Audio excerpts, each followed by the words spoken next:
Hi, this week we test drive the Toyota BZ4X Touring electric vehicle from Toyota.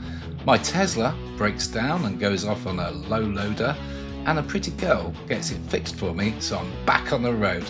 All this in this week's episode of Tesla Dave. Oh, and I appear to have no head on the readout on the Toyota. So catch me on this week's episode.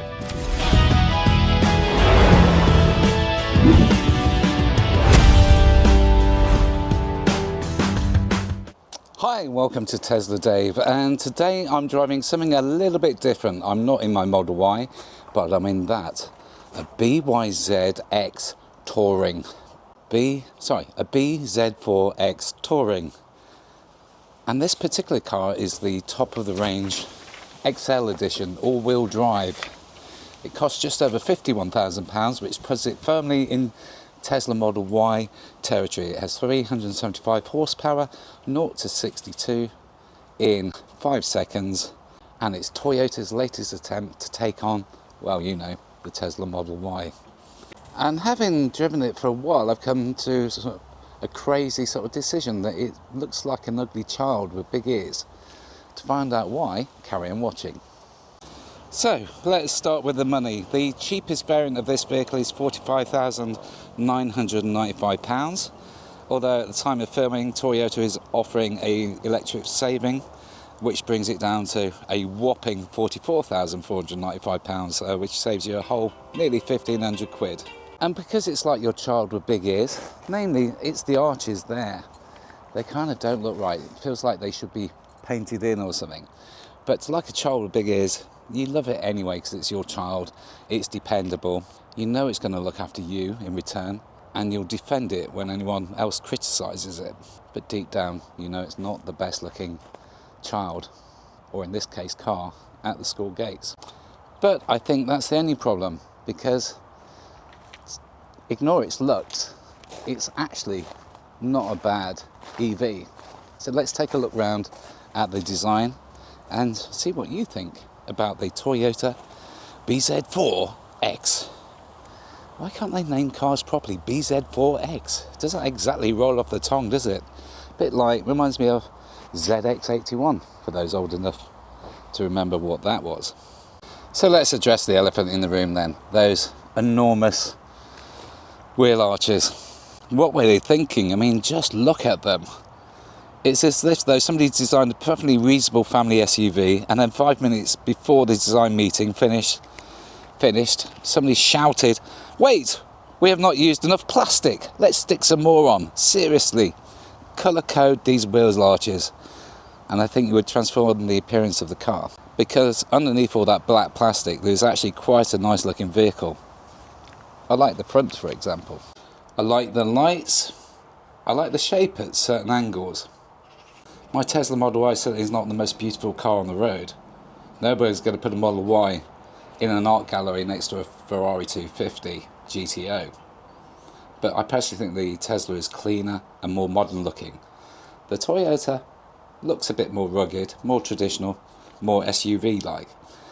And perhaps that's what some people want. So here is where Toyota starts fighting back. Because once you get inside a Toyota, you instantly notice it's pretty well screwed together. You've got everything you need. Toyota, it feels like a Toyota. It's solid. You know, in 20 years' time, this thing potentially could still be running around as a mini cab somewhere around Darlington. Everything feels substantial.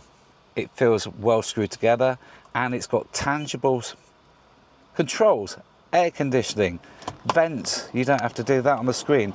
It feels like a conventional car. Everything is solid. You've got 2 mobile phone chargers there, big space to put your phone in, plenty of space for water bottles, both in the side, and storage here. The screen is not a strange shape like the BMW, but at least it's conventional. It's well bolted together. Proper buttons on the steering wheel, and plenty of them. It rather feels like an Atari gaming wheel. Is Atari still a thing? Decent size glove box, but as usual, you need a size degree to get into it, but oh God, it's too hot in here. It's 40 degrees as I record this, so I can't be bothered faffing around with that. But everything just feels well bolted, put together, and I like the mirror. You have a choice of whether you use the conventional mirror or use a TV display. As well, when you get in, the doors close properly with a nice reassuring little thud. So I get why somebody getting out of Tesla might feel this kind of reassuring. It's kind of legacy. It's like the old family pet dog. You know, it really does feel like you're coming home. Like you've been to the future, now you're back in your own time zone. However, still feels a little bit 10 years out of date compared to Tesla. For example, when I get out of here, I keep forgetting to turn the car off. Whereas when I get out of the Tesla, it does it all for me. It shuts it down and then locks itself, puts itself to bed like an adult, whereas this is like a child. You have to just put it down easily and put it to sleep. Oh damn, forgot to turn it off again. There's plenty of room in the back for the kids, lots of leg room in the back there. I'm tall, I've sat in the back, and lots of headroom there. They've got 2 USB ports at the front there, and they've got heated seats as well. So there's plenty of room in the back and enough room in the boot to put a couple of bikes and the suitcase and your mother-in-law if you're going to bury her somewhere, and the spade as well. Sorry, the heat really is getting to me. Anyway, let's go and take it out for a little drive, and at least with this, no one's going to see it's a Tesla or that it's an electric car and try and race me in the BMW. Because they do that in the Tesla, whereas this Toyota still has that 0 to 60 time in about 5 seconds, so it's quicker than a 1992 Golf GTI. Anyway, let's go, come with me, let's go for a quick drive. At this point of the video, I was going to do a test drive in the Tesla, but the screen stopped working, which means I couldn't operate the vehicle. So the nice people at Tesla sent me a low loader to put the vehicle on. They came literally within an hour, and it was all coordinated by the app. My fault with the screen. I'll tell you why shortly. Well, my screen isn't working, so I'm just about to put this onto a low loader and go back to Tesla. So what happened? Well, a couple of videos ago, I decided to fit an aftermarket accessory to the screen so it could tilt. And you may remember that. And it was very convenient. However, the wire to the sensor wasn't long enough, so every time you tilted the screen it was pulling away at the sensor. So eventually, obviously, I tilted the screen and it pulled away from the sensor, thus not powering the screen. So couldn't be bothered to repair it myself, so Tesla have a great service, and here it is on the back of it, a low loader arriving at Tesla in Nottingham. The guy takes it off the low loader, parks it up for the evening, and then in the morning a very attractive young lady circles my Tesla and books it in, and it literally was back within 36 hours. My fault entirely, and all they charged me was a few quid for the labour in repairing it. So I'd like to thank her and everyone at Tesla. Now let's go back to the Toyota and see how that drives. Right, so let's get out of my driveway here.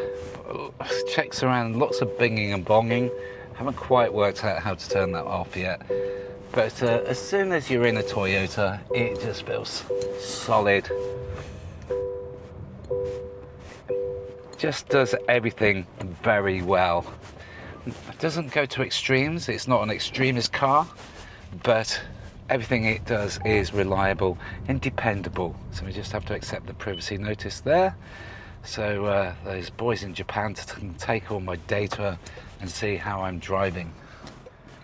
Okay, so the first thing you notice as you get in, it's very comfortable. It's quiet, and it's got a great 0 to 60 time. So we just came out that junction there, just foot straight down. I mean, it's not Tesla quick by any means, but it does 0 to 62 miles in just over 5 seconds. So it has plenty of performance to keep you happy there. As I say, it's not quite Tesla quick as soon as you put your foot down, So Tesla still has that instant punch, but this is more, yeah, it's more like an old pair of shoes. It's familiar, but they've turbocharged your slippers. The thing is with Tesla, it always feels like it's a family SUV that has been fired out of an aircraft whilst bombing Iran. Yeah, the word, if you just sum up one word for Tesla, it's quick. Quick and modern. If you just chose one word for Toyota, it would be solid. It's solid. You're in a solid relationship with Toyota for a long time because you can keep them for years. Whereas Tesla is more your mistress, your young bit of stuff. She's not heard of records, she's not heard of VHS. And she certainly won't be into your Iron Maiden collection. Whereas this understands you. It's traditional. It's not going to push any boundaries. But it's solid. Everything is as it should be. Steering wheel films, nice, comfortable. Look, it's not going to give you an orgasm. Let's be frank about it. It's just stable and reliable.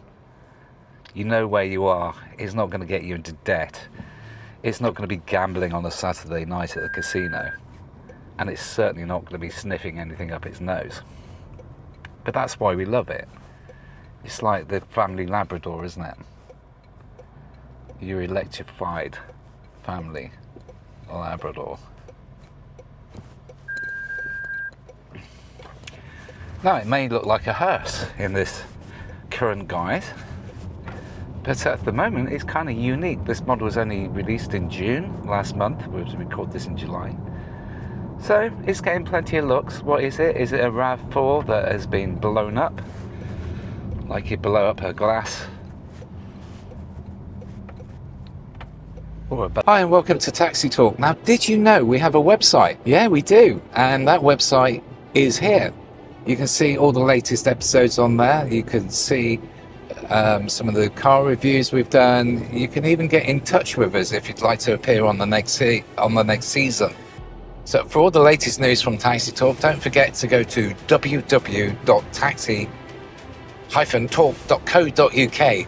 Keep abreast of all the news and all the episodes are there, and just to get in touch or just to send us some lovely emails telling us how brilliant we are or how crap we are. Either way, the website is there. Now back to the main feature. A Loon? Is it a Suzuki? Is it a Lexus? From the back it looks a bit like a Volkswagen Tiguan. Oh, see, we're going down this lane now and we reach 60 miles per hour, 62 miles an hour in seconds. Yep. So good old granddad driving his Toyota might just over excel himself somewhat.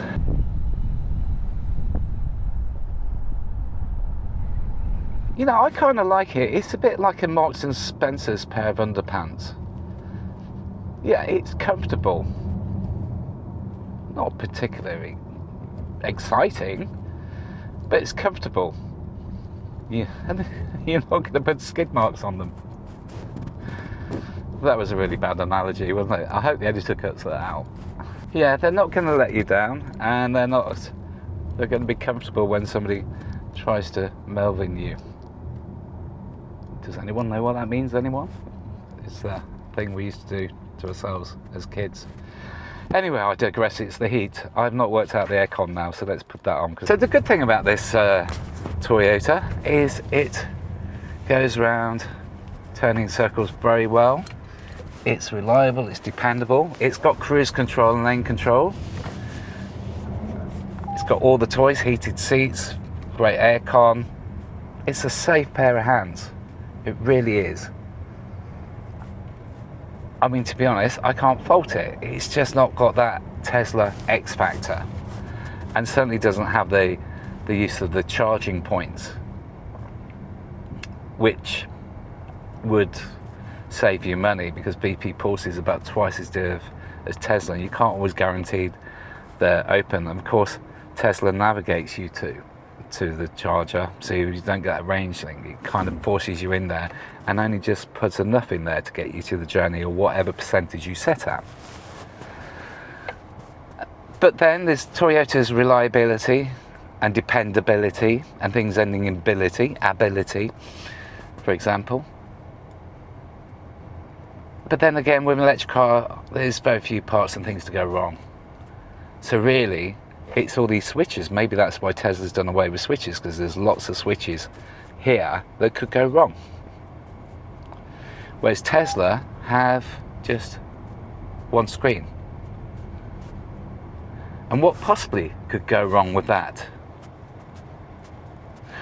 Okay, quite a bit actually, especially if you tamper with it and put in the slidey screen, as I promoted on this channel the other week. It turns out I didn't quite do such a good job of fixing it. That's and putting it into place. I've got a tilt screen, so that's why you've just seen it on a low loader. That wasn't Tesla's fault, that's my fault. I am a DIY Jedi. Apparently not. But all in all, if you're making the switch from a nice car, for me, this car's not for me. It does everything reasonably well. Now, it's shouting at me now because it says it can't see my face. Well, clearly, I'm here, unless I'm driving headless Toyota driver, and it's shouting at me because it can't see. So where's that camera? I don't know. Anyway, I digress. So if you're in a nice vehicle like a Toyota RAV4, this is a natural step up, isn't it? Straight into an electric vehicle. It's very familiar. If you're in a Tesla, then it does feel like you're going backwards. You're going back to the X, you know, or back to the wife. You're going to something that's very familiar, but you haven't really progressed. So for some, this would be a step forward and a great entry into the world of EV. But for a Tesla driver, it does feel like it's a downgrade, unfortunately. And that's no fault of Toyota. That just shows how far Tesla has come and why it's the #1 selling car in the UK in June, because it does everything. It does all the thinking for you. Whereas this is just, well, it's a step up, as I say, for Toyota, but a step down for a Tesla driver. Anyway, that's just what I think. Let's conclude this, and then you can tell us what you think. And there's another area where Tesla simply excels, and that's the app. You control your car from the app. You can set the heating from the app. The Toyota app just feels a bit Commodore 64, for those old enough to know that. It just feels a bit horoscope skiing, a bit jetpack, a bit dated. The graphics aren't as slick. The response isn't immediate. The overall experience doesn't feel quite as polished. Actually feels a bit like a tablet your mum bought for you from QVC late night shopping back in 2017. However, it works, but you're probably not going to show your friends or show off its technology and how it works in a pub. Now the other thing is, the back end of that, doesn't it not look a bit like a VW Tiguan? Maybe it's its love child, or maybe it's its older, more experienced grandfather. The other thing is, as I pointed out, is when you leave the car, you have to actually lock it. It's like it's 2007, not 2026. For 100 years, human beings had to actually lock their own cars. But since Tesla came along, you don't have to.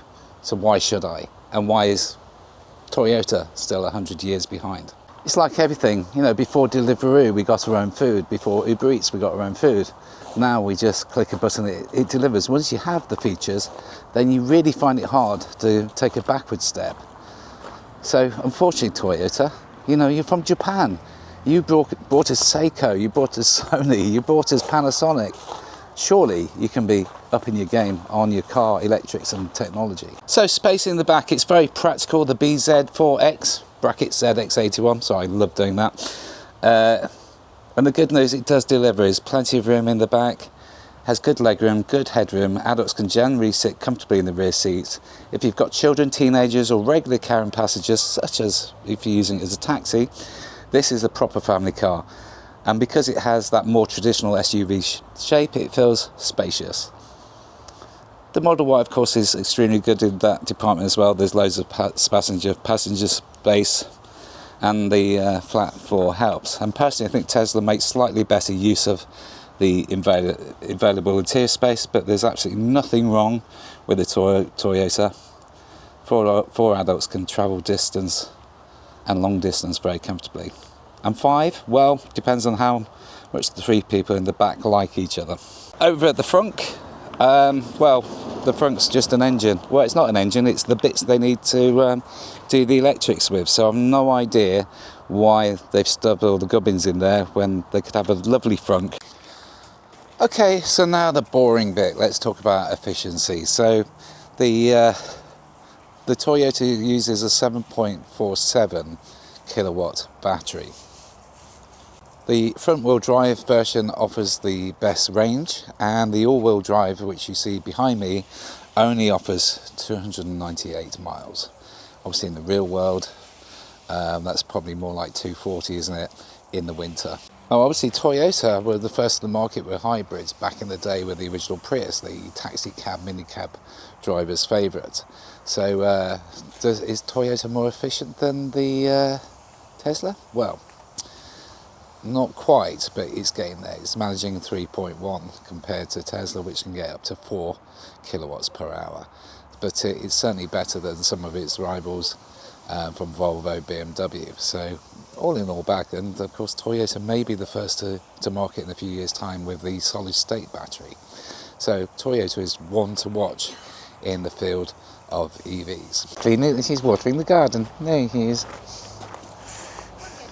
You won't be in the video. So after a bit of a drive in the Toyota, I think I've worked out that it's quite a good car actually. You know, it may have those traits of legacy firms and when Tesla does things a lot better, but all in all it is quite a nice package. Okay, I'd rather be going out in that. I don't know, guess what that is there. But all in all, it's not a bad vehicle at all. It's comfortable, it's quicker than I thought it was going to be, it's spacious, it's practical, and it feels extremely well built. And I suspect it's possibly going to be a bit more reliable than other vehicles. And obviously today I can't comment on that because in the parking lot here there used to be a Tesla Model Y there, but we've seen it go out on a low loader, but that's entirely my fault, not Tesla's fault. So if somebody bought one of these, I certainly won't tell them they'd made a bad decision. In fact, I think they'd rather made a sensible decision with their head, you know. There are cheaper Chinese versions available, but the jury is still out on their long-term reliability. This is a trusted friend. So the big question is, would I drop my Model Y for one of these? Well, the simple answer is no, I wouldn't. Not the range. It's not even those enormous plastic wheel arches on the side there. It's the complete ownership experience that keeps me with the Tesla brand, and that is obviously the whole ecosystem, the app, the charging network. It's the over-air updates as well. It's the fact that you feel like you're getting state of the art every day, every week, every month, despite the age of the car. It feels like a brand new car every day. It's the complete ownership experience. It's the app. The fact I can get out of the car without having to lock it like some old Victorian system. The Toyota here is a damn good car. Really is a damn good car. But all those other things that Tesla has just add up. So for me personally, I'd stick with the Tesla. So here is my verdict. The BZ4X, ZX81, I just nicknamed it that, Touring, is that ugly child with the big ears. It may not win any beauty competition. You might occasionally wonder what happened to its genetics. And those enormous plastic wheels are certainly not helping. But spend some time with it, and you do start finding yourself becoming attached to it. Because underneath that ugly wheel arch is a very dependable, reliable friend. It has a lot of ability and a lot of practicality. So that's just what I think. Let me know what you think in the comments below. You've been watching Tesla Day. Thank you. Please do like and subscribe, and we'll catch you next time on the channel. Until then, stay safe and keep on driving.